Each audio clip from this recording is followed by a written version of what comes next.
it's Dustin with TechMD. I am coming back with you another video. I finally figured out what was going on with my GoPro. Basically the camera was auto-rotating with some kind of setting, so I figured out how to actually zoom in a little bit, which is great. Anyways, today we're going to be fixing the iPhone SE 2020 edition. I recommend the FX in-cell parts. They're going to be much better than you can find on Amazon or eBay. And if you go to the link in the description, just scroll down, you'll see the Injured Gadgets link. Click on that and purchase the parts there. Not only are you going to get the best quality, but also you're going to be able to support us, and it helps this channel grow. And yeah, anyways, so what I'd recommend you doing is, if you plan on fixing more than just one phone, don't use a heat gun. Just get a hot pad here, which I'll demonstrate and show you here. So this hot pad here is the BST-928, which you can find on Injured Gadgets website. And we're going to go ahead and put the phone on and see if you can turn it off. Great. If not, it's fine. Go ahead and just leave it on for about a minute or two. It's going to be a little hot to the touch, but I'd recommend getting it up to 120 degrees Celsius so it just gets nice and warm fast. Don't leave it on there too long. Okay, so once it's nice and warm, you're going to need a few tools, and I'd recommend the pentalope tool to open up the device. Okay, so if it's a little too hot, just wear some gloves. Unfortunately, I was not able to remove turn the unit off. But we want to just remove these pentalope screws.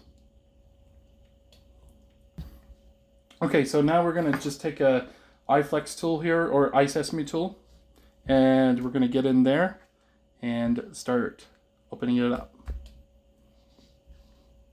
Trying to get this on the iPhone as well, but we'll get it on the regular camera here. You don't want to cut in too deep. Don't want to cut any cables or anything like that. Just enough to slice the adhesive around.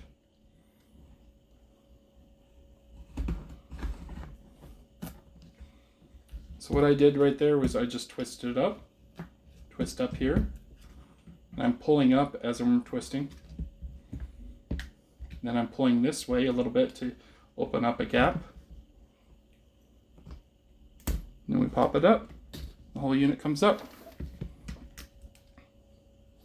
Okay, so now that we have the unit open, we're going to go ahead and unscrew this. And I'd recommend organizing your screws in a way where you're not going to lose anything. So we're going to just move some of these other screws that I had for another device here. It's pretty busy today. All right.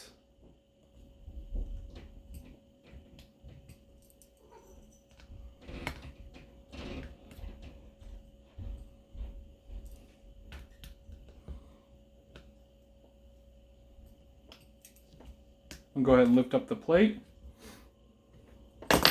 and take our plastic tool. All these tools can be found on Injured Gadgets website, and by the way, those were all Phillips, which is the 00. Okay. So these next screws tend to be a little difficult to remove because they're slightly demagnetized. So you can remagnetize it with a magnetizer if they don't want to stick to your tool. See, that one doesn't want to stick. Not a problem though. I'll find my demagnetizer a little bit somewhere around here. Alright, so go ahead and remove that piece. And then we just set it over there to organize it. And just get under here and lift up. Pretty straightforward stuff. We're going to set this aside, and like I said, we already disconnected the power button here. Alright, so next we're going to remove these screws.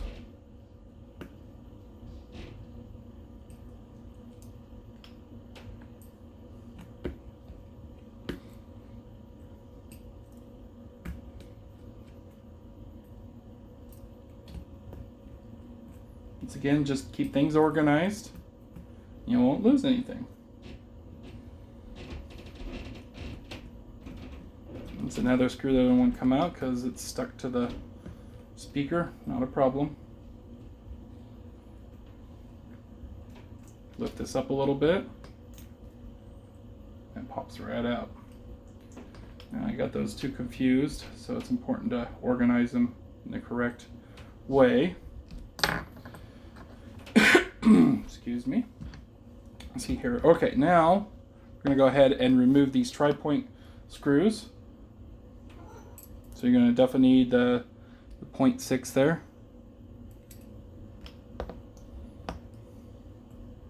Using the eBay screens, you're not going to have a new backplate and this all lined up properly. eBay or Amazon. So like I said, I'd highly recommend just returning that and supporting us and getting the better quality screen. And we're talking like 5 times better. So then we're going to go ahead and throw it on the heater. All right. Now, as you can see here, this one comes with the back panel. Okay, the FX quality here. This one, I already stole the back panel for something else. The customer was missing one. So this one is not having the back panel on it.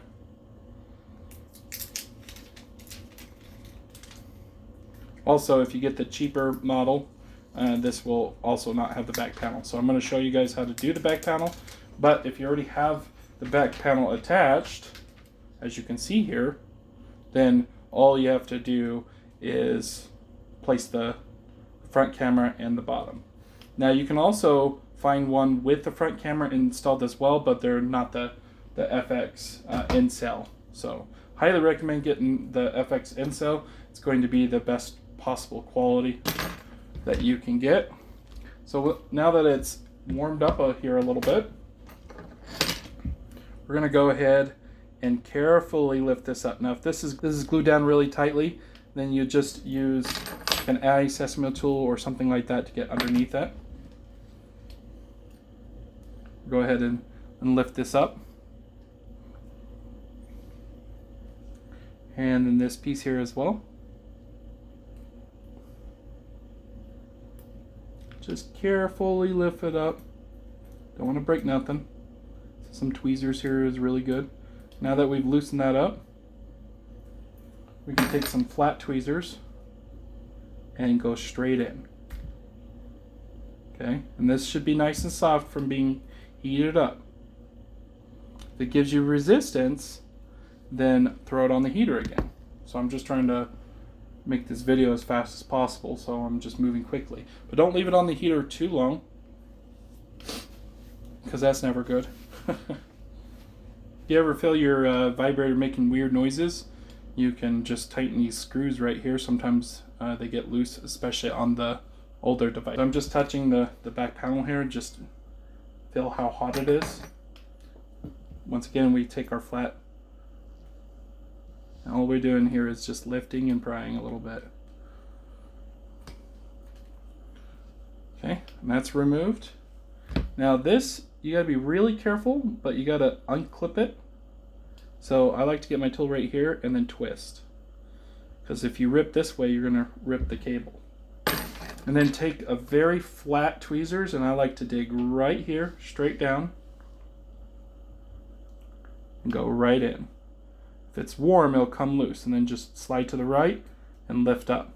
That's my technique. Other people have different ones. That's the best way to do it. So if you have the FX panel, it's going to already come with the back panel. But if you don't, then your next step is to remove all these screws. If it takes you a little bit, just to let you know, this part is glued down a little bit.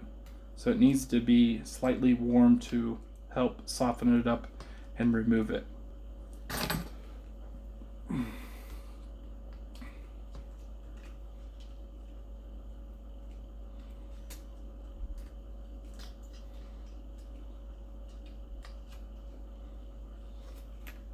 Okay. Then, if your screen's good, you can always ship it back to them and they will send you some money for the bad units. If you're a repair shop, these guys are great to send your broken screens. If you have a problem with this screen, then you can also easily return it as long as you didn't damage the unit. Following my directions here, you shouldn't damage it whatsoever. So we're going to go ahead and place the screws in here, and we're just checking alignment and making sure that looks the same. You can always take a picture of what it looks like before taking it off to make sure the alignment's correct. But if you got the FX5 in cell, guess what? You don't have to line it up. So, plus, like I said, the high quality is, it looks just like an Apple screen. You really can't tell. Okay, I grab this, stick it through, line it up. We're going to use flat tweezers here and lift this up and scoot this over a little bit. There we go. And then line up this little hole here. Make sure it's lined up correctly, and it should snap in just fine. Sometimes you have to adjust things to get that in properly. Depends on your quality. These screws love to fly. It's not that critical that you have every screw in, but some of the critical ones would be the center one here, and then these two outside ones would be also important. The middle ones, if you lose a screw, it's not that big of an issue. But if you have a mat like this, typically you don't lose screws, but sometimes they go flying and it's not that big of a deal. Okay, now that we got that on, we're gonna line this up. Let's see if we can get this a camera shot. Line this up the best you can.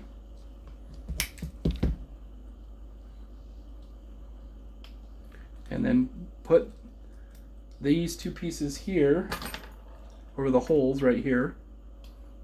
And then you're going to stick each one of these in their designated holes right here. You'll feel them sit flush or sometimes click in. Okay, you're going to take that. Obviously the gold contact sits there.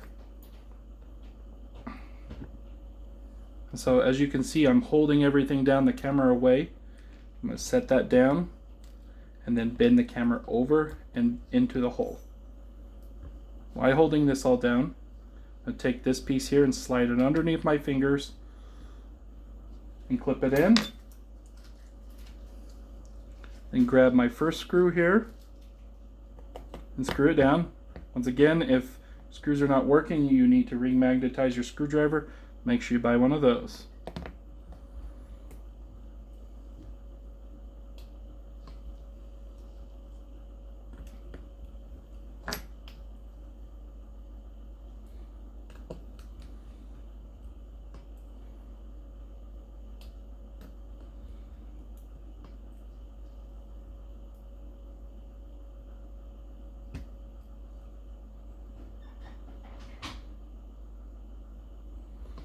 I put my other finger here to make sure I'm not too shaky and I have a nice precision placement. Okay, so next deal here, it's going to be hard to see, is we're going to go ahead and clip this in.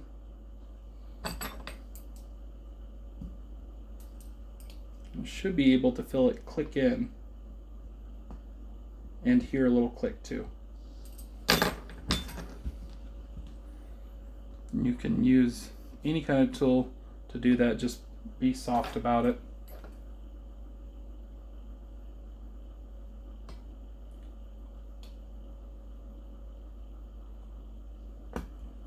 Definitely need to find my remagnetizer because this one screw does not want to go in. There we go, it barely hangs on there, but we can get it in.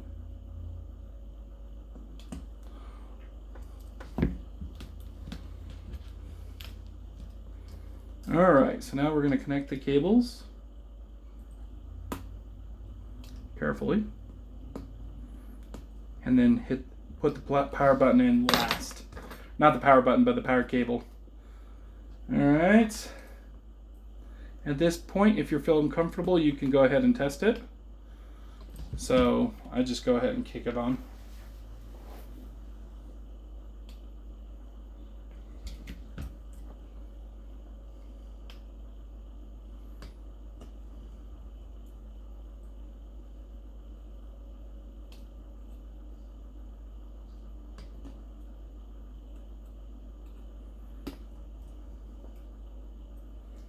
Now, if your seal seems ruined, you can always replace the seal with the replacement seal right here that comes with the phone. But for time's sakes, I am not going to replace the seal, and I am just going to put this together here. But so how you do that is you'd scrub off each of the sides and reseal it. But this phone is really not that water resistant whatsoever, and it's pretty much pointless. You want something more water resistant, get a Pro. Okay, so putting this in here, you just make sure that you have it towards the top as much as you can, and press in and clip. Okay, so if you're struggling a little bit, press down and then in to get it plugged in here on the vinyl. There we go. Now if this thing's popping out a little bit, then that connector, that IC chip, is not lined up properly. And if you smash too hard, you're going to just break the screen. So all I have to do is just click on emergency, and I can able to test it if I don't know the password. And also you can do medical ID and swipe and stuff like that as well. But yeah, it seems to be functioning just fine. And then the final step is we're going to go ahead and put the Penelope screws. Remember, you guys, you can find all these parts at Injured Gadgets in the link in the description. Please get the FX5. This is going to make your life much easier. Also, if you can like and subscribe, that always helps me as well. And, well, anyways, guys, this has been the iPhone SE 2020 model. And how you can tell you have it is, obviously, it's not the smaller version. It's not the curved, kind of like the iPhone, the new 12. That's how the SE looks like the old one. Okay, and you have a single camera and it's glass on the back. That's how you tell that you have the new SE. Anyways, guys, thanks for watching. Have a good one.